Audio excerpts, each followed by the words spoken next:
o cérebro tem uma característica muito interessante, que o instrumento que a gente usa, e quanto mais a gente usa, é como se o cérebro botasse dentro dele a representação no cérebro. Não entendi. Por exemplo, certamente, se a gente fosse estudar o cérebro do Ayrton Senna, ele e o carro seria a mesma coisa. Estão tão conectados. Ou um cara que anda a cavalo direto, ele está conectado com o animal. É como se o corpo dele, a representação no cérebro do corpo dele inclui o cavalo, inclui o carro. E isso é tão verdade que a gente não precisa ser Ayrton Senna. A gente, quando dirige, a gente fala, gente, olha para cá, olha para lá. Eu não sei como cheguei, às vezes, num lugar, né? E como é que a gente passa por coisas que a gente não calcula? A gente sabe que dá. É como se o teu corpo tivesse aquela extensão. Quem tá do lado fala, não vai dar. Você fala, tranquilo, dá, e você passa. Porque o teu cérebro incorpora os instrumentos como se fizesse parte. Então, a gente tem que ter muito cuidado, porque essa coisa, por exemplo, um agricultor ou um artesão, aquilo que ele faz com a mão... Torna-se uma extensão? Uma extensão dele. Olha só. Uma extensão dele. Muito. Você vê um cara dirigindo um caminhão daqueles enormes, o cara manobrando, é uma coisa absurda. E a habilidade. É incrível. E o cérebro faz isso em pouco tempo, tá? Como que ele calcula, né? Quer dizer, pra ele deve ser muito fácil, mas pra gente, o quanto ele tem que virar e você vai caber, e pra gente é um... E isso é tão fantástico, isso é um paradigma que vai mudar toda a ciência nos próximos 30 anos ou antes. Porque, assim, isso começou a se ter certeza, a gente sabia que ocorria, mas a gente não tinha certeza. Através do estudo do Miguel Nicoleles, né? Que é o maior cientista vivo, eu acho que, para mim, do Brasil... Esse cara era para ter uma estátua dele no Brasil e ele ser ganhador de prêmio Nobel. Vamos dar o contexto. Quem é esse cara? O que Quem ele é faz? o Miguel Nicoleles? Ele era um médico aqui do Hospital das Clínicas e um belo dia ele recebeu um convite para trabalhar no laboratório de neurociências, se eu não me engano, na Carolina do Norte. E ele foi. E chegou lá, ele e um outro escocês, um cientista, resolveram estudar como que os macacos, uma macaca que ficou muito famosa, que é a Aurora, que foi a do estudo, se ela podia incorporar algum tipo disso, de um instrumento. Então, eles botaram a Aurora para pegar um joystick, feito um braço, e botaram ela para receber uma recompensa toda vez que ela conseguia mexer direitinho. Tinha uma tela. E passava umas bolinhas, e se ela acertasse o centro da bolinha, com quantas bolinhas ela acertasse, ela ganhava um suco de laranja. Ou seja, ela não estava mais tocando naquilo. Não, era através do instrumento. Ela tinha que entender que ela mexia o instrumento e ela acertava. E aí, de tanto em tempo, ela ganhava o suco de laranja. É claro que ela só queria o suco de laranja. Mas, rapidamente, ela começou a saber o que ela tinha que fazer. Aí, o que se viu? Que ela tinha incorporado aquele braço. Aí se botou um óculos, eles botaram um óculos de 3D. Pra ver onde estava apontando o olho? Não, para ela não mais precisar mexer o joystick, para ter certeza se ela tinha incorporado. O que aconteceu? Ela mexia o braço sem ter o joystick, ela mexia só com o pensamento. Como? A intenção. Nossa! Porque existe uma coisa, a intenção... Os orientais falam uma coisa muito bonita. Quando a intenção é certa, tudo vai dar certo. Se a tua intenção é errada, cara... Cara, isso eu vou usar pra vida. Quando a intenção é certa, tudo dá certo mesmo, né? De algum jeito vai dar certo. Se a tua intenção é boa, é amorosa, vai dar certo. Eu acredito muito nisso. Muito mesmo. Aí o que viu? Que exatamente quando eles tiraram, ela conseguiu incorporar... que tinha o joystick sem ter. E na intenção, ela conseguia acertar. Porque o computador... Isso estava ligado ao computador. O computador traduzia a intenção... elétricos. A intenção e fazia. Ótimo. Então, tipo assim... Foi pro segundo passo. Foi pro segundo passo. O outro passo era se existia essa comunicação que podia, cérebro a cérebro, ser mediada por um computador. Porque o que a gente faz hoje a gente sabe que tem uma coisa afetiva, mas a gente não sabe como dominar isso. Aí botaram um outro macaco numa outra sala, tá? E ensinaram tudo para eles. E aí o que aconteceu? Ele foi treinado para aquilo.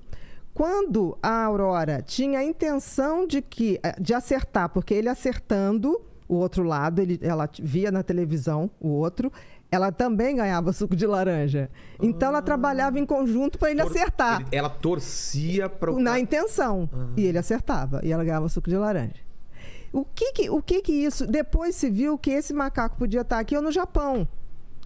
Porque a intenção era traduzida pelo computador, por Wi-Fi, chegava lá. Não tem a ver com espaço, espaço físico. Se for... Por isso que o Miguel Nicoleles trabalha a interação cérebro-máquina. Tá? Ele bota o computador como um instrumento para transformar, para chegar à nossa intenção, que são descargas elétricas para outra pessoa. Ele tem que localizar isso dentro do nosso cérebro. Através do eletroencefalograma, atividade elétrica. Máquina, faça isso ou faça aquilo. Por quê? Porque a intenção vem 150 milissegundos antes da ação. Vou pegar uma jujuba. Vamos supor que você está ligado, a tua mulher está lá dentro. Tá. E vocês estão com essa intervenção do computador. Máquina, ela. Por Wi-Fi. Ligado. Vai pegar uma jujuba. Ela pega uma jujuba lá. Uau! E aí se descobriu, aí essa pesquisa dele foi reproduzida no Japão. Botaram o macaco lá no Japão, para andar de esteira. Quando a Aurora andava de esteira aqui, movimentava o cara lá. Ele sabia o que tinha que fazer. Brasileiro liderando essa pesquisa aqui, maluco. Há 30 anos. E a gente não sabe disso. Não, a gente não sabe, não. A gente cuspiu na ciência brasileira. Por quê? Porque esse cara pegou esse troço, ele falou, pode botar um cara em Marte. Que a gente, com a intenção daqui, eu faço o cara fazer o que quiser lá. O que ele pensou? Existem 25 milhões de paraplégicos no mundo. Né? O que ele fez? O tal do exoesqueleto. Coloco, por exemplo, na perna, coloco aquele... Eu boto o esqueleto inteiro. O esqueleto inteiro. O esqueleto, hoje é uma roupa, né? Toda cheia de fios ligados. Sim. Na hora que ele consegue ser treinado para ter a intenção de andar, ele anda. E aí, o que o Nicoleles fez? Já estava tudo pronto, pegou um paraplégico, que era paraplégico, eu acho que há 10 anos, que já é crônico, a gente chama crônico, que já começa a ter osteoporose, já tem perda óssea. E começou a treinar ele para usar o tal equipamento e ele tinha que fazer sempre a intenção de andar. Porque você tem que voltar a pensar direito como andar, né? Exatamente, porque um paraplégico ele não sente o corpo daqui. Então teve que passar uns 3 a 6 meses refazendo alguém que andava normal, passando a mensagem da intenção de andar. E foi feito isso. E pasme, quando o cara paraplégico fez isso... Com o tempo, continuando uma pessoa normal, passando para ele a intenção de andar com tudo... Uma pessoa comandando as pernas dele, é isso? Exatamente. Tá. A lesão que o cara tinha, que era em T4... T4 é a vértebra que daqui é como se fosse daqui para cá, tudo parado. Começou a descer. Hoje o cara tá com lesão em lombar. Que dor. Ele já recuperou toda a sensação daqui e o movimento daqui. Então, assim, é tão surreal que isso é o tal... curar seu corpo com a intenção do outro. Olha a comunicação dos cérebros. E por isso que é o tal do termo que eles criaram, Miguel Nicoleles, BrainNet. É a internet dos cérebros. Nossa, que isso é ficção científica Não, quando ele foi dar uma palestra numa coisa de ficção científica, foi muito engraçado que nos caras especializados de ficção científica, numa feira assim de ficção científica, ele foi dar a palestra falando dessas descobertas. O cara que veio depois dele falou assim, pô, agora você me quebrou, porque o que você falou, nada do que eu fale vai ser tão interessante. Então, assim, o Miguel hoje tem vários estudos caminhando e ele fez aquele primeiro chute daquele paraplégico na Copa do Mundo. E você sabe a sacanagem que fizeram com o cara, né? Não, o que aconteceu? Prometeram inicialmente que ele ia ter 10 minutos para entrar com o cara andando no gramado, na abertura da Copa do Mundo, que foi aqui, né? Não foi no Corinthians? Foi no Corinthians, aqui em São Paulo. Itaquerão, e a final, né? no Itaquerão. Itaquerão. Que agora é Neoquímica Arena. E o final foi no Maracanã. Isso mesmo. Ele tinha 10 minutos. Ele tinha 10 minutos, tava tudo certinho, o cara sendo treinado, papapá. Quando faltava um mês, você, olha, não vai poder mais ser 10, vai ser 5, tá? Tudo bem, tá. Quando faltava não sei o que, olha, vai ser 3. Na véspera disseram vai ser 21 segundos. Meu Deus! E o máximo que o programador do computador ligando ao cérebro tinha conseguido era 23. Entendeu? E mesmo assim, 150 cientistas vieram do mundo inteiro sem cobrar nada. E mesmo assim, na hora que apareceu a cena, não sei se você lembra, foi numa imagem que tinha a imagem do chute e tinha a imagem do ônibus da seleção brasileira chegando. Aí todo mundo falando, mas foi só isso? Cara, aquele cara não andava. Não tinha ideia do que era. O cara, na hora que o cara acertou a bola, o cara falou assim, eu senti meu pé. Não foi nem isso, eu senti meu pé. Então, assim, é uma coisa tão mágica, porque você pode... Hoje, no mundo, você tem de sistema nervoso, vamos falar, de doenças cerebrais ou do sistema nervoso, você tem 3, se eu não me engano... Não, 1 bilhão de pessoas acometidas entre paraplegia, Parkinson, Alzheimer e depressão. Só de depressão são 500 milhões. E depressões que estão ficando cada vez mais refratárias a tratamentos medicamentosos. É mesmo? Cada vez mais. Responde menos. Puxa. Tá? Então, a gente vai precisar de novas tecnologias. E aí ele está fazendo um estudo... O Miguel Nicoleles é um gênio. É um gênio vivo. Já estamos marcando para ele vir aqui, né, Ale? É um gênio vivo. É a coisa mais linda ver um gênio vivo, assim... No seu esplendor, né? no seu esplendor. E ele agora fez um implante, está fazendo um microchip que não implanta na pele, na coluna, que leva energia ao cérebro e trata depressão, Parkinson e está começando a tratar Alzheimer. Poxa. Então são coisas, não são invasivas. Aí numa hora dessa que a gente olha Elon Musk falando da Neuralink.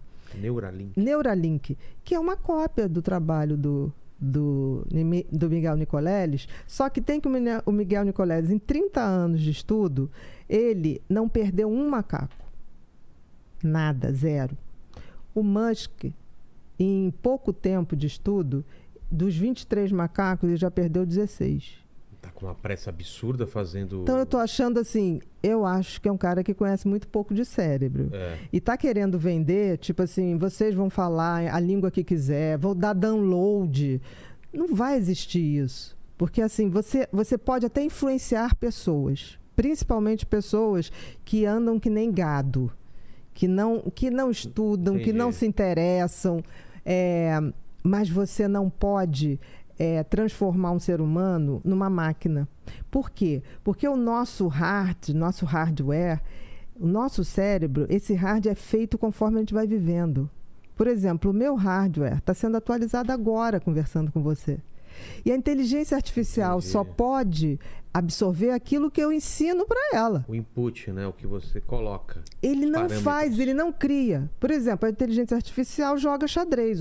Ótimo, maravilhosamente bem. Você deu os maiores jogadores de xadrez, deram para ele, para a máquina, toda a informação de todas as possibilidades. Exato, todos os jogos, todas as possibilidades. Exatamente. E ele consegue calcular muito mais rapidamente do que a cabeça de um enxadrista que está lá vendo todas as possibilidades. Exatamente. Mas a inteligência artificial criou o xadrez ou algum jogo diferente? Não. Então, essa coisa de que vamos ser todos dominados pela máquina, bullshit, é besteira, não existe.